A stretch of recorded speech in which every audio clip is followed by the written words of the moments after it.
Dan saudara, ke informasi lain terkait dengan Kapolri Jenderal Listio Sigit Prabowo yang membuka suara mengenai tuntutan mundur yang sempat menghangat saat demo pada akhir Agustus lalu.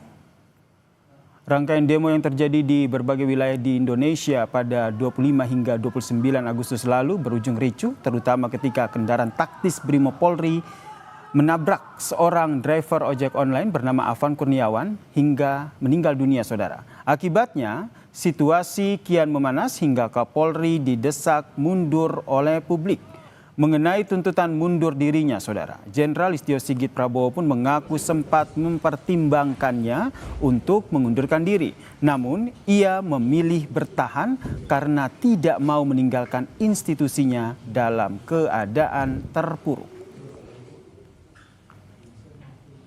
Setelah aksi demo, lalu kemudian berakhir dengan malam kelam penjarahan di anggota DPR, dan kemudian rumah Ibu Sri Mulyani, Menteri Keuangan pada waktu itu, banyak yang menyerukan copot Kapolri.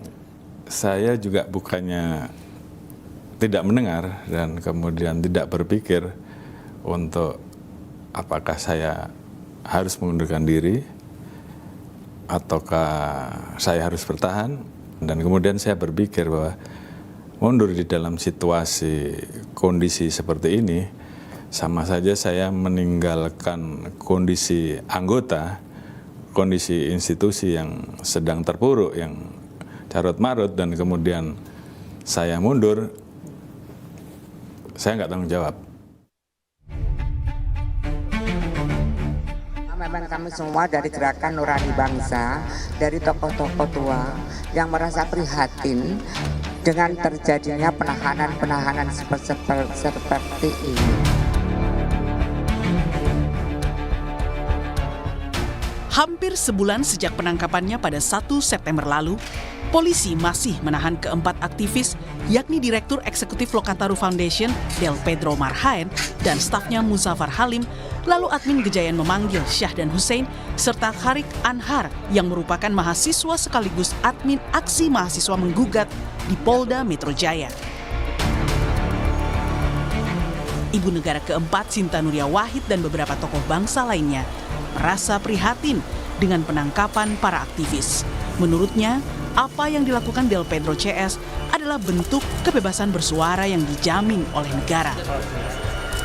Mereka ingin mewujudkan bahwa negara Indonesia adalah negara yang berdaulat, bebas bersuara, bebas berpendapat. Mungkin dengan ada 1-2 kata yang sedikit melenceng sehingga mereka mendapat perlakuan seperti ini.